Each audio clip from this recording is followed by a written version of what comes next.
Most emotional burnout doesn't come from work. It comes from love you were never meant to give. Love you gave anyway, because the alternative was losing them. You didn't become kind. You became invisible because it kept you safe. Before you had words for it, you learned that love came with conditions. If you were easy to be around, they stayed. If you were quiet, they smiled. If you had needs, they left the room. So you began a quiet war with your own voice. You became helpful, patient, generous on the surface. But underneath, you were slowly evacuating your soul just to be allowed in the room. You weren't born to serve, you were trained to survive. Jung said, "The most terrifying thing is to accept oneself completely. But what's even more terrifying is realizing you've built your entire life on someone else's version of who you had to be. Your nervous system became a prediction machine, reading every tone, preempting every disappointment, offering pieces of yourself in exchange for a little bit of warmth. And you got good at it, so good no one ever questioned it, not even you. They called it maturity, strength, good character, but it wasn't love, it was parentification in disguise. The child who comforted the adults, the one who became safe so others could be unstable. That child is still in you, not angry, just tired. Tired of being the one who's always okay. You started calling this role you, but it was never you. It was who you became to make sure they didn't leave. Have you ever felt that? Like you disappeared so slowly that you only noticed when someone asked what you wanted, and you had no idea. Rainer Maria Rilke once wrote, "The task of a bond is for each to guard the solitude of the other, but no one guarded yours. So you did what all unseen children do. You became useful. You made yourself indispensable. You smiled when it hurt. You disappeared so they could stay. And here's the most painful part. It worked. They stayed. They needed you. They praised you, but they never really saw you. Because they weren't loving you. They were loving the performance. And now, somewhere deep in your body, a voice is starting to whisper, quiet but relentless. If I stop being useful, will anyone stay? This is the moment the mask begins to crack. Not because you want to be less loving, but because you're starting to remember you exist too. You were never too much. You were just giving too little to yourself. And what you thought was love was a reward for your disappearance.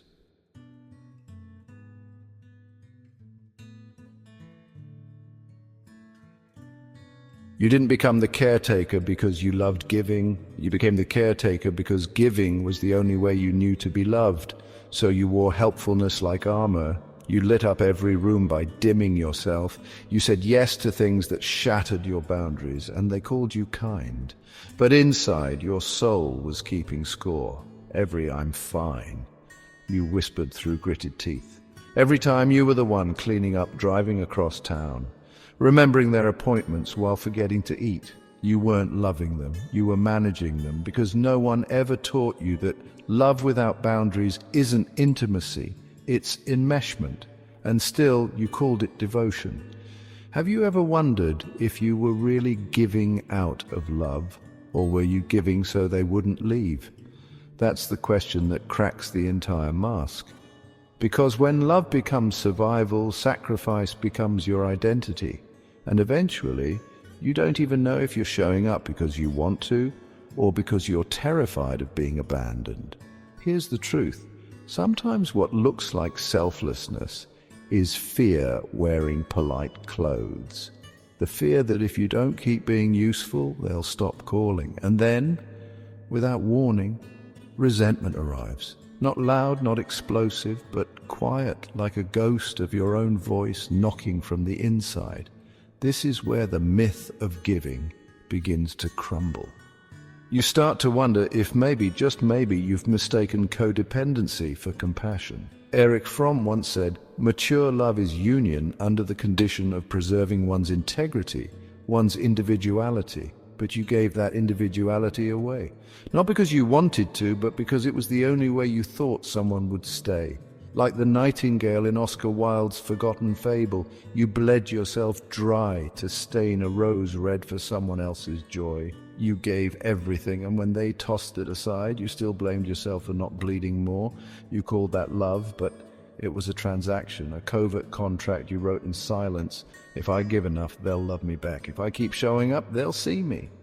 If I never ask too much, they'll stay. But they never signed it. And now you're the one holding the pen, wondering how you became the ghost in your own life. Let me ask you directly, have you ever confused being needed with being loved? That's where the mask really begins to slip. When you realize that being everyone's lifeboat has left you stranded, that being strong has become a trap, that you're the first person they call when they're in crisis, but the last one they ask, how are you, really? You kept calling it love, but if love means disappearing, it's not love, because the love that hurts isn't love, it's fear, wrapped in obligation, wearing your name. And now you are finally beginning to ask the most radical question of all. What if I stop giving and start staying with myself?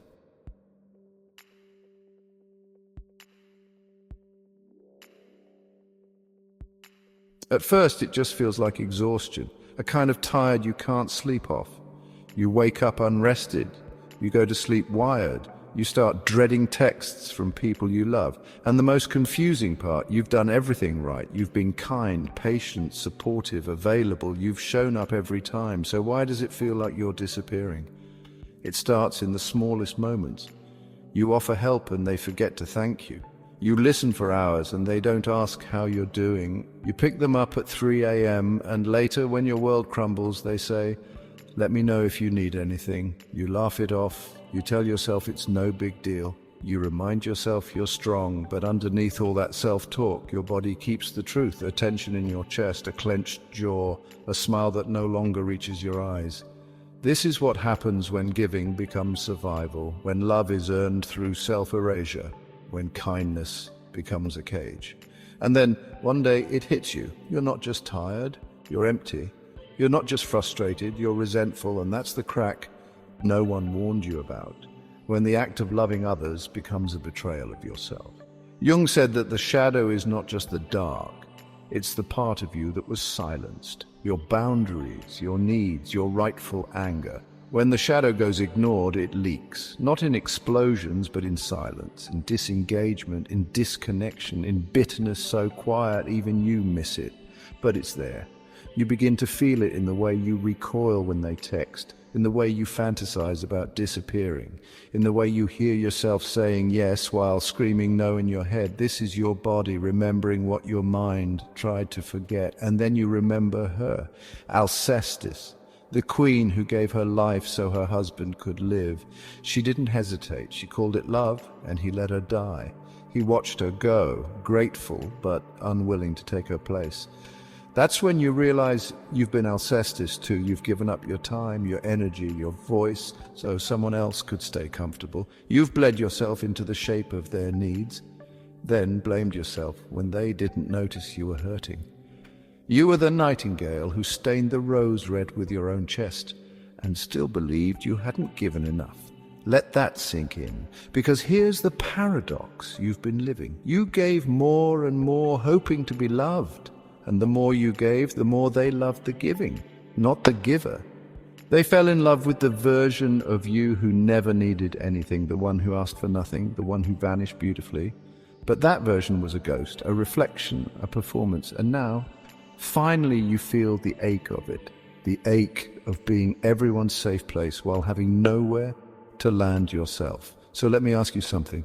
When was the last time someone held space for you without needing something in return? When was the last time you were allowed to simply be?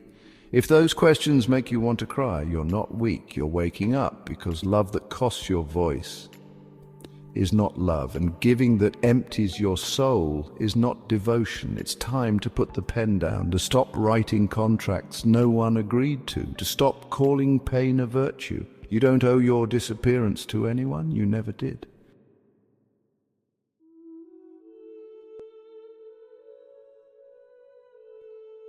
It comes quietly, not like a storm, but like stillness after years of noise. You wake up one day, or maybe not even fully, you just stop. You stop answering as fast. You stop smiling when something hurts.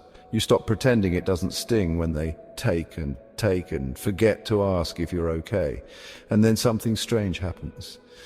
You feel afraid because you've built an entire life on the reflex to please, and now, for the first time, you're not rushing to explain yourself. You look in the mirror, and the reflection startles you, not because it's ugly, but because you can't remember the last time you saw your own face unfiltered by someone else's needs. You see the mask now, the one that smiled through heartbreak, the one that apologized when boundaries were crossed, the one that said yes when your soul was screaming no. And the silence that follows is not empty, it's holy. This is not a breakdown, this is a breaking open. The life you built to be loved has become too tight for the soul you're becoming. You remember the stories now, not the fairy tales, but the old ones, the sharp ones, the Selkie wife from the northern seas. She came from the water, radiant and wild. A man found her sealskin and hid it so she couldn't return to her world. She stayed. She bore his children. She smiled, but she never stopped grieving. And one day she found her skin, and with tears in her eyes, not for lack of love, but for lack of self, she returned to the sea. You see it now. You were the Selkie. You gave up your voice, your rhythm, your saltwater soul just to stay loved. And in doing so, you began to drown on dry land. This is the moment you remember. The people who truly love you won't need you to abandon yourself to stay. They won't fear your boundaries. They won't guilt your silence. They won't call you selfish for choosing your own oxygen first. Tagore once said, "Let love not be a bond, but a sea between the shores of your souls." But you were taught love was a tether, one you wrapped around your own neck to keep someone from drifting. You called it closeness, but it was captivity. So here you are, standing in the doorway between your old self and your real one. You're still shaking, that's okay. You're not late, you're right on time. This is where you begin to choose yourself in the smallest, most radical ways. You eat before they ask what's for dinner. You stop explaining your boundaries like they're courtroom defenses. You stop over-apologizing for breathing differently. And you start remembering you're not here to manage everyone's comfort. You're not here to earn a seat at tables that require your silence. You are not the balm. You are the body. You are not the flame that keeps others warm. You are the fire that deserves tending. You are not their lighthouse while your own home stays dark.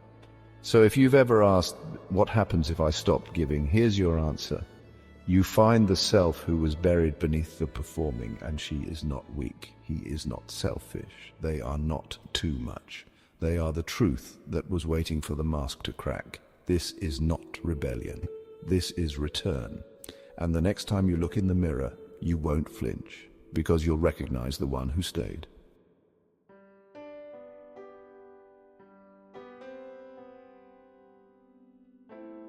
You do something that once felt unthinkable. You say no, you let them be disappointed. You set a boundary and you don't explain it, and nothing explodes. The world doesn't end, but something inside you begins.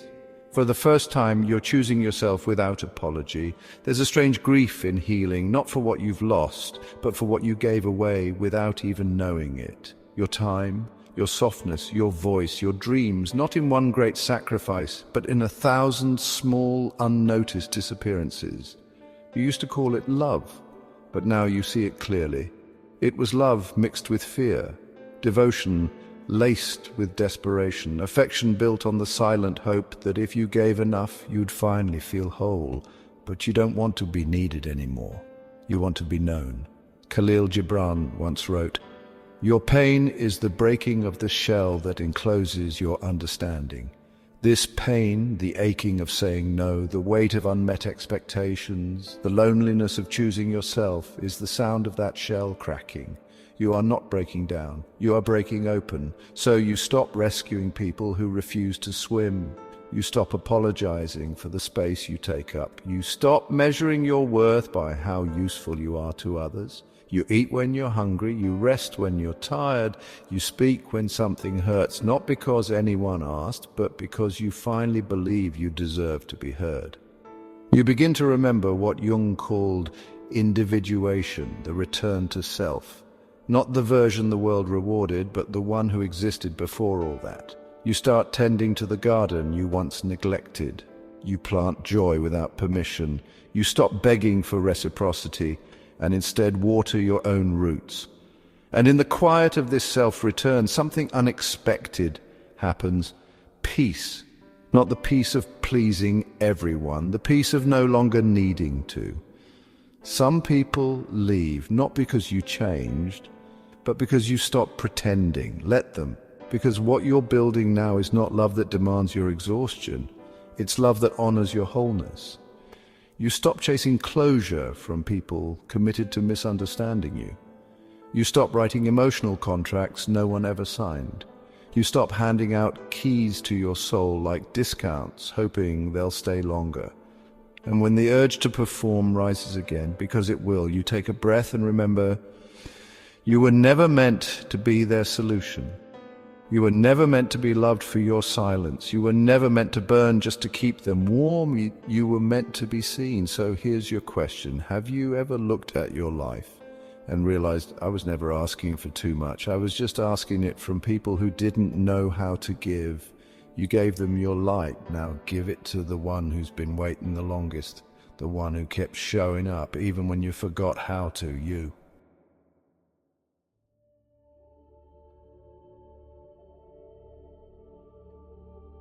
You spent years setting yourself on fire to keep others warm. Now the smoke has cleared, and for the first time you can finally see what's left. You, not the performer, not the helper, not the fixer or the favorite or the one they always called at 3 a.m. Just you. And in that stillness you realize something no one ever told you. You were never broken. You were bending for so long you forgot what standing felt like. This is what return looks like, not triumph, not revenge, not applause, just silence and breath and the slow, almost holy work of becoming whole again. You begin to move differently. You pause before saying yes. You let someone else sit in their discomfort instead of rushing to make it okay. You let go of the guilt that taught you your joy should come last. You find power in the word enough. You find peace in the word no. You begin to live like you matter because you do. Not in theory, not if you're good, not when you've earned it, but inherently. Tagore wrote, "Let love not be a bond, but a sea between the shores of your souls." But you were taught love was a tether, a rope you had to wrap around your own throat just to keep them from drifting away. That wasn't love. That was fear disguised as devotion. And now the rope is gone. You don't chase anymore. You don't beg anymore. You don't twist yourself into shapes just to make other people comfortable. Because the version of you that had to earn every crumb of affection is not the version that survives this chapter. You don't owe your past self an apology. You owe her freedom. You owe him rest. You owe them the life they kept trying to earn by disappearing. You were the flame. You were the altar. You were the offering. Now you are the one being lit. You are the one being honored. You remember the Selkie now, the one who returned to the sea after years of captivity. You remember the nightingale who bled for a rose no one kept. But you are not dissolving. You are not bleeding anymore. You are stepping into the salt of your own voice, the fire of your own truth, the ocean of your own worth. And this time no one is taking that from you. You gave the world your heart and it forgot to give it back. But now you've given it to the one who needed it most, the abandoned child, the forgotten self. The you who waited patiently behind the performance, whispering, "Please see me." And you did. This is the healing. This is the arrival. This is not a new beginning. It's the homecoming of a soul that never stopped hoping someone would stay. And you stayed. So here's your question, one only you can answer. What part of you have you been waiting to return to? Go there. That's where the love that heals begins. Not in someone else's hands, not in proving your worth, but in the mirror, in the breath, in the moment you finally say, "I see you. I forgive you. I will not abandon you anymore." That is the vow. That is the reunion. That is the love that doesn't hurt. That is the love that saves.